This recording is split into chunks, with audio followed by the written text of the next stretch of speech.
Warriors, how are you? Thank you so much for being a part of this video. Today, I really want to get clear, really clear on the transition, the transformation from sufferer, anxiety sufferer, to student to teacher, Now, the power in this transition lies in the knowledge that you gain and how quickly you absorb that knowledge and start applying it into your life. So let's first and foremost talk about where you might be in your life right now. The sufferer. Let's understand the sufferer for a second before we can get to the next part.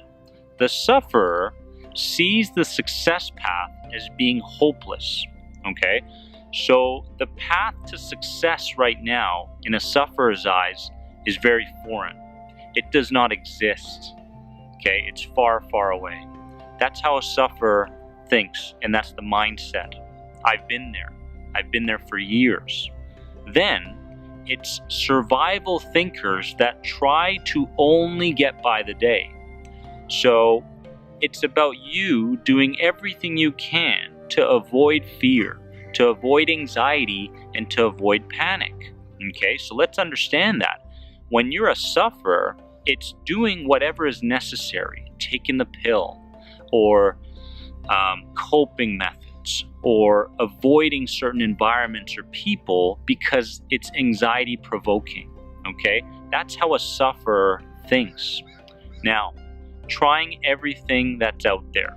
I work with a lot of people that say, Dennis, I've tried everything. I've tried it. And trying is a manifestation of a mindset that wants things very, very quickly and is not willing to work on things. It's easier to remember something than it is to think through something. Most people that live in the sufferer stage are people that would rather resort to a certain amount of anxiety than to think themselves through certain things, because thinking equals pain for a sufferer. Let's understand that. And the internal and external chatter involves identity statements that support pain and unfulfillment. I've been there. I used to go through every single day, and my internal chatter used to be very negative, used to be very pessimistic and very irrational. Then what started to happen was I became a student. When I became a student, a shift was happening, a transition was happening. Now there was a realization of the unconscious beliefs that keep an anxiety sufferer hanging on to anxiety. I started to realize, oh my goodness, there's some unconscious beliefs that I'm hanging on to. There are some core beliefs that were embedded in me through my family, through my teachers, through a certain trauma. Someone took my toy away when I was a kid. Traumatic event for a kid, right? That could lead to the idea or the belief that people are mean and people are not friendly people and unhelpful, unhealthy to be around and mingle with people. That's just a core belief that can reside with someone. And now, being a student, you understand those core beliefs. You understand those unconscious beliefs. Then, a student realizes the tight grip that is too scary to let go due to the fear of change. People are scared of change, but a student now realizes that change is necessary. Change is something that is inevitable in the world. Everything changes. Everything. So with that change must come change from you. It's a natural path as a human being, not a human doer. You are a human being. So let's understand this. Now, where progress is the only thing that matters is the very thing that matters. When progress is something you fall in love with, you fall in love with progress and nothing else every single day. Instead of eating twice, you eat 4 times, and you're starting to change your diet. And now you're starting to sleep better, which means that the amygdala, the fight or flight response, isn't triggered as much. The connection between sleep and fight or flight responses for people that experience panic is very real. The sleep part is very important. Now you fall in love with progress as a student. You are no longer a sufferer. No. You're not doing everything you can to avoid the day, to avoid people in certain environments. Now you're falling in love with progress. Progress is a beautiful thing. Then, the knowledge that leads to realizations about your thinking patterns, your emotional patterns, and your behavioral patterns. Now, all of a sudden, you're monitoring your life. You're monitoring your thoughts. You're monitoring your behavior. But remember that this is a long-term mindset. 3 months. When you start to say, what I'm doing is not working. I cannot keep searching for that very thing, that one chapter in the book, that one sentence that's going to change everything. Now the mindset is more long-term, and now you have permanent change. Not once in a while change, permanent change. There is also a high amount of dissatisfaction in living sensitized to the things that cause anxiety.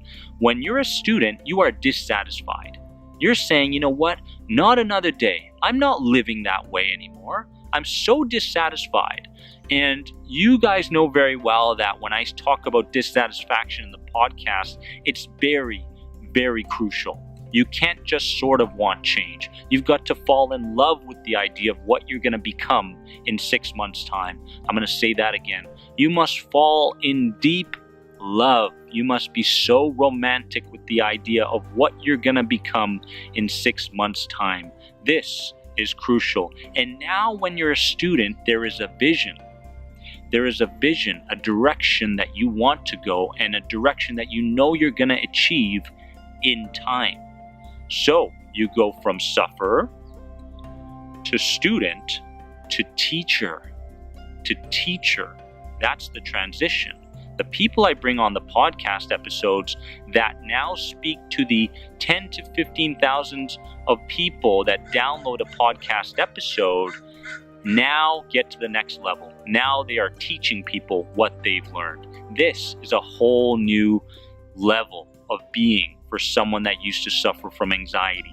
When you start a blog, you are now using those skill sets to help other people. When you start a podcast, you are now using those skills you learned from CBT and NLP to help other people. A whole new world opens to you. Now, self-mastery over the mind, body, and spirit is what happens when you're a teacher. Mind, the ability to stay guarded and monitor internal chatter, like we talked about with the student aspect of things, but also you're monitoring as a teacher. You're now having some sensory acuity. You are now understanding and mobilized to pinpoint what other people say, their chatter. What are they saying? How does that help them? And whether or not you should accept that thought or that suggestion or that opinion. The external chatter from other people, the external chatter from you. What words are you saying? The identity statements that you're making. I am powerful. I am a student of anxiety. I am now a teacher of anxiety. These are the words that you want to use if you want to go from sufferer to student to teacher. So important. Now, when you're a teacher, you also focus on a very important aspect of your entire being, and that is your body, where there's a focus on triggering your parasympathetic system. Your parasympathetic system is not based around fight or flight responses like the sympathetic system. The parasympathetic system promotes rest and digest. These things happen when you focus on meditation, when you focus on visual imagery, when you focus on progressive muscle relaxation. As well, you focus on your posture, you focus on your breathing patterns. The best breathing pattern that you can begin applying to in your own life is a 4-second inhale, pause, and a 4-second exhale. Because most anxiety sufferers shallow breathe, and that leads to hyperventilation, and that leads to irrational thinking. Now you have cognitive fusion. Cognitive fusion is believing that a thought is real. Cognitive diffusion is understanding that a thought is just a thought. An emotion is just an emotion. A feeling is just a feeling, and you no longer attach yourself to whatever thought or feeling or emotion you get. And therefore, when this happens, behavior starts to change. So you are now, as a teacher, focused on the body aspect of things, but as well, you are also focused on the spirit aspect of things, which is based around internal images. Internal images, the images you run in your mind every single day, because every thought leads to an image. You want to change your life, change your cortex, the part of your brain that is programmed to have anxiety, that thinks so it can guide you towards anxiety. So the thoughts that you're having, the images that you're having, you can change your thoughts, and if you change your images, you are that much more powerful. You are reprogramming your cortex, your cerebral cortex. So, in order to go from sufferer to student to teacher, you must fall in love with progress and begin triggering your parasympathetic system, which is based around rest and digest. Begin resting. Begin giving back to that side of you that's working so hard. Your mind, your body, your spirit is working so hard. When was the last time you sat and did nothing and just focused on mindfulness, experiencing the sensations without any judgment? I ask you that question. When was the last time you sat, did nothing, and just focused on the sensations without trying to get rid of them? Just noticing them and breathing through them. I challenge you to practice mindfulness and experience the sensations and do nothing for 2 minutes. Go for it. Love you guys so very much. You are more than anxiety. I'll see you in the next video.